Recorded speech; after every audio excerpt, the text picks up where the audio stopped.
It's more than where the heart is. It's where the sweat is, the tears, the practice at sunrise and sunset. It's more than where the heart is. It's where you smile and laugh. It's where you feel protected, safe.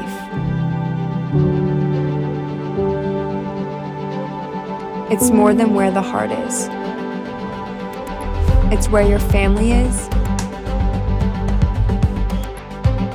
It's where you go to think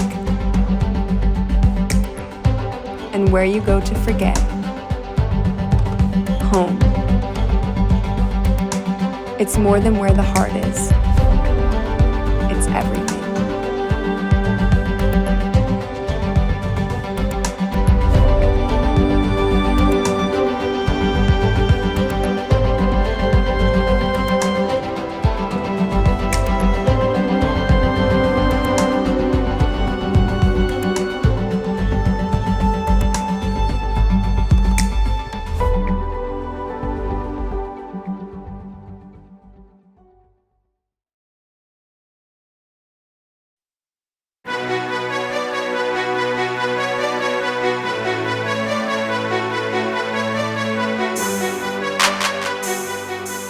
Is where the heart is, and we are back home here on the campus of Montclair State University.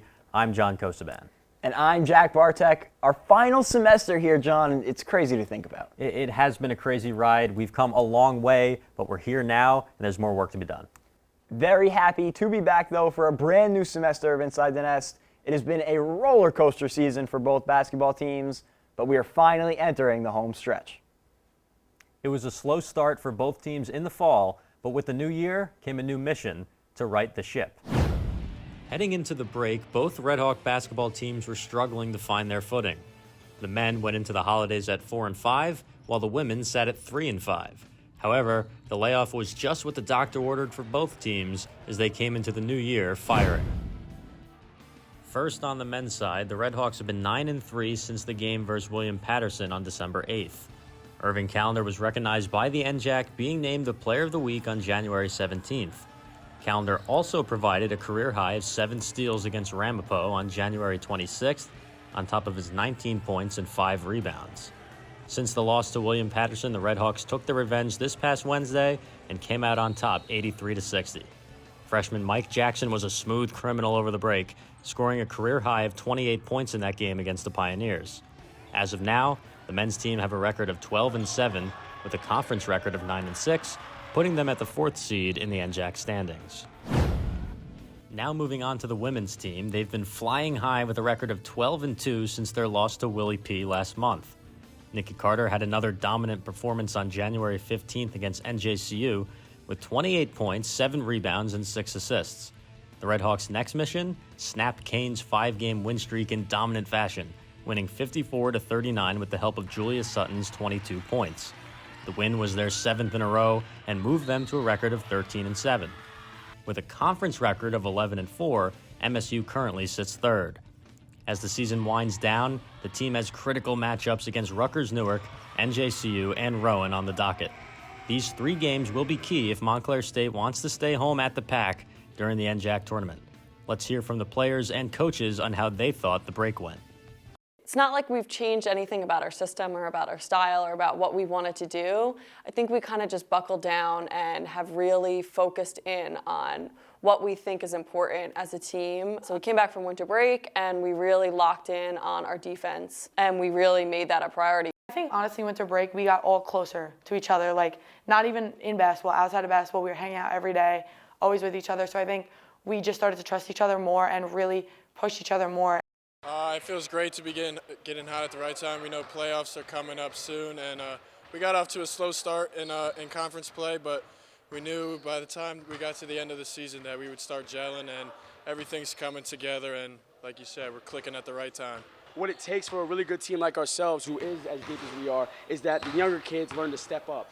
And as you mentioned in the question before, the progression of how well we're doing this year compared to what we were doing at the beginning of the year, I think a lot of the young guys are stepping up and realizing what it takes to become a successful team in the NJAC. I'm sure with the way Coach Potts has been playing as of late, we will see him have success come playoff time. However, it won't be under normal conditions. Due to scheduling challenges, all 10 teams will have the opportunity to compete in the NJAC playoffs. The bottom 4 seeds will compete in the first round, with the winners then moving on to face the top 2 seeds. The tournament won't reseed after the first round, and other than the top 2 seeds losing their byes, the rest of the format is unchanged. Montclair State is gearing up for this new playoff format, and Devin Cooper is making sure the energy is high. Oh, great pass. That's 3 of them, 3 of them. 3 of them! Bing bong. Look at him, look at him, look at him. Split, split! Dang it! We out. Wait everyone, K. Keep going, K. Woo! Finish. Hey. Every time I shoot with you, bro, you be missing free throws. Split! Split! If you were to pass it to the corner and he passed it inside, that's not your split. You're in the corner. That wing that's coming through is going to get that split, and then he dives. Take that foot in the sand. Hey. I got you.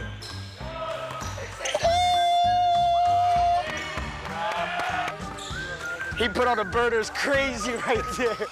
I missed 2 of these Jones. Chicken. Watch this dime. Right in his bread basket. Bread basket. Boom! I love that shot, Lee. Boom! No way! Ah, that's tough though. We got it. Woo! No, they're saying when you pass it in the corner, think about spread principles. When we got someone, when we're not in basic is when the big is at the top of the key. If he's down below and he's not at the top of the key, we're in spread. That's 2 in the corner and 2 in the, both slots. You pass it to that corner, where do you cut to?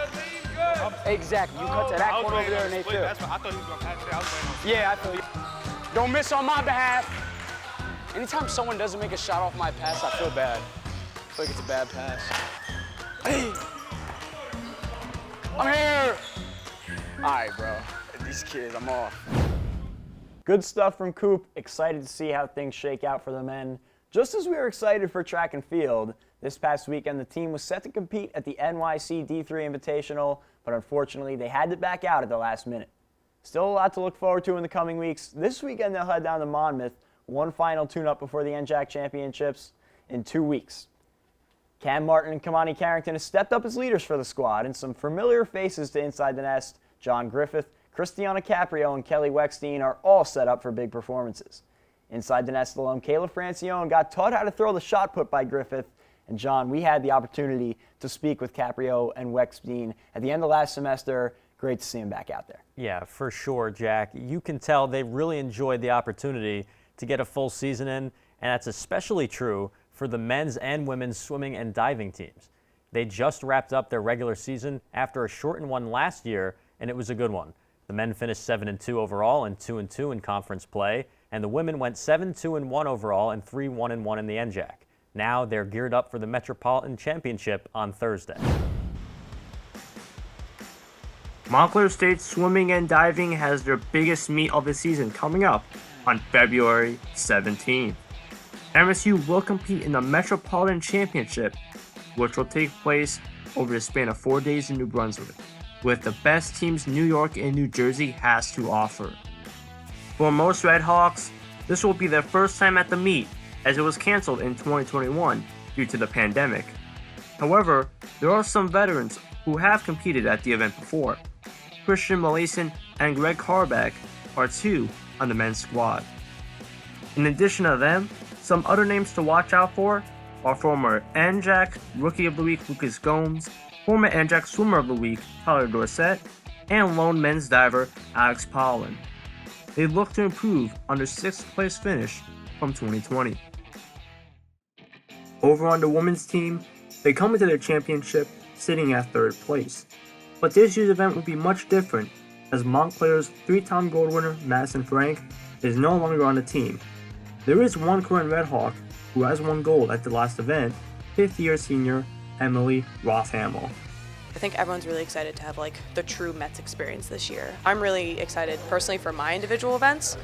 200 backstroke, 100 backstroke, being able to be, again, in the pool at Rutgers, suited up that one last time. And I know the other seniors feel the same way as well. She set the school record in the 100-yard backstroke at the 2020 event and won gold in the 200-yard backstroke. Another name they keep an eye on for is Taylor Waddleton, who finished in the top 5 position in the 1650-yard freestyle event in 2020. With Montclair State sweeping the last 4 meets, their momentum is red hot. Their recent history at the Metro Championships is also excellent, having at least one team inside the top 3 the past 3 events. For both the men's and women's teams, this year's championships provide a chance to finish their regular season on a high note, a chance for Montclair State's future to make a splash, and the seniors to dive into the pool one last time. If you were a follower of the Red Hawk Sports Network, you remember on homecoming day last semester when we introduced our inaugural live pregame, halftime, and postgame show. It was a blast, and if you liked it, get pumped up because we have the second rendition coming up on Saturday as the men's basketball team hosts their senior day, followed by the women, 2 huge matchups against NJCU.